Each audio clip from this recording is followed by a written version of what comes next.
This is a bad turbo.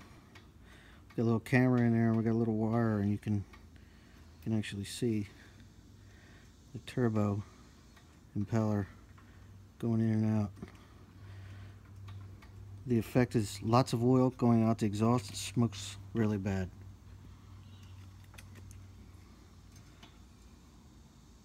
I'm gonna try to get a little better picture.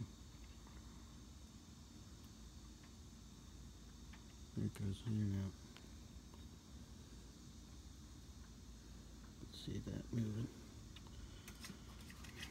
And that's all she wrote.